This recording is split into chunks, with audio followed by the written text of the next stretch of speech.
अच्छा पुत तेन अल्लाह रज के दवे। अल्लाह कुल दुनिया नूं मेरे पुत वर्गे पुत दई। अल्लाह इदां दी औलाद नेक औलाद हर किसे नूं दई। हुण दस मैं बथेरा कहनी आ कि मेरे पैरां नूं ना हथ ला पुत, मेरे कोल पानी फड़ा मैं बैठ के धोंदी आ। नहीं कहंदा मैं अम्मी आप ही धोने आ।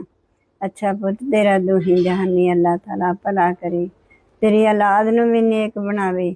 अल्लाह तू कुल दुनिया दे जिन्ने भी मन मुसलमान आ, जिन्ने भी इंसान अल्लाह दे, अल्लाह तू बच्चे नेक मेरे पुत वर्गे पुत जरूर दई। अल्लाह जिन्हां दियां खाली झोलियां उन्हां नूं भी बच्चे मेरे पुत वर्गे पुत दई। अल्लाह वो भी अपने बच्चों दे नाल प्यार करन, लाड करन। अल्लाह देख किन्ना तेरा मैं एहसान नहीं दे सकदी कि इन्ना यह करदा जेदी हद नहीं कोई। अल्लाह पुत तेनू 7 हज करावे। आमीन जी। बस अम्मी जी यही थोड़ियां दुआवां जी। नावे पुत्ती खिलावे।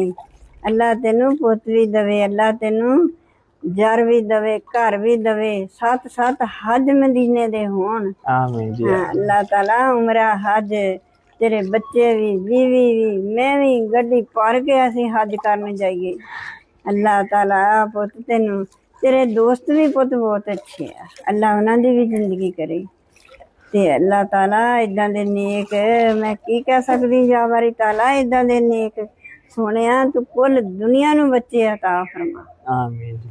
कुल दुनिया नूं नेक अम्मी ये ਤੁਹਾਡੀ ਤਰਬੀਅਤ ਹੀ ਆ ਜੀ। ਪਤਾ ਕੀ ਚੀਜ਼ ਆ अम्मी जी, ਅਸੀਂ ਅੱਜ ਤੁਹਾਡੀ ਖਿਦਮਤ ਕਰਦੇ ਆ ਨਾ, ਕੱਲ ਨੂੰ ਸਾਡੇ ਬੱਚਿਆਂ ਨੇ ਵੀ ਸਾਡੀ ਖਿਦਮਤ ਕਰਨੀ ਆ ਜੀ।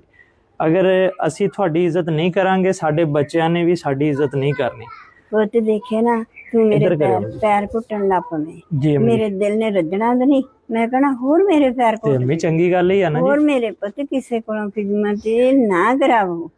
अम्मी किसे को ना करावो, अपने पुत्तां धीआं नूं ते छित्तर मार के कराओ। नहीं पुत इदां दे पुत जिहड़े आ माशाअल्लाह ਇਹ ਤਾਂ अम्मी जी मेरी गल सुनो, ਜਦੋਂ ਅਸੀਂ ਪਿੰਡ 'ਚ ਸੀਗੇ ਉੱਥੇ ਉਹ ਕਾਹਦੇ ਨਾਲ ਸਾਫ਼ ਕਰਨਾ अम्मी जी? कासे नाल नहीं जी। ਮੈਨੂੰ ਦੱਸ ਦੇ। नहीं अम्मी जी कासे नाल ਮੈਨੂੰ ਦੱਸ ਦੇ ਕਾਹਦੇ ਨਾਲ ਸਾਫ਼ अम्मी कपड़ा ही है जी। ਉਹ ਕੀ ਕਪੜਾ? ਮੈਨੂੰ ਕਪੜਾ ਦਿਖਾ ਪਹਿਲਾਂ। ਤੂੰ ਤਾਂ ਪਾਗਲ ਵਾਂ। ਹਾਏ ਹਾਏ ਹਾਏ ਮੈਂ ਮਰ ਗਈ। ਉਹ ਕਾਹਦੇ ਨਾਲ? अम्मी तौलिया आ, तौलिया आ जी। नहीं पुत तोलिया नहीं तो गिला, तू अपने साफे सुक्के ना करदा। ते अम्मी जी फिर की होया? नहीं पुत नहीं। हाय हाय दसो ता भला ओ सिर दा साफा। अम्मी जी मेरी गल सुनो, कहंदे कमली वाले सोहणे महबूब रब दे, इज्जत मां दी करके विखा दित्ती जांदी माई हलीमा नूं देख के ते काली कमली ने वाले ने कमली विछा दित्ती। यारां अर्ज कीती सोहणिया कौन सी ये जिन्नू कमली ते तुसां जगा दित्ती। फरमाया नबी ने मेरी मां है ये जिहदे सीने मोला गजा दित्ती। अम्मी जी गल यह कि जद साडे नबी पाक सल्लल्लाहु अलैहि वसल्लम ने अपनी काली कमली अपनी मां जी दे थल्ले बिछाती, बीबी माई हलीमा सादिया रजी अल्लाह तआला अन्हा दे थल्ले बिछाती, ते अम्मी जी असीं भी ते उन्हां दे पैरोकार हां ना जी।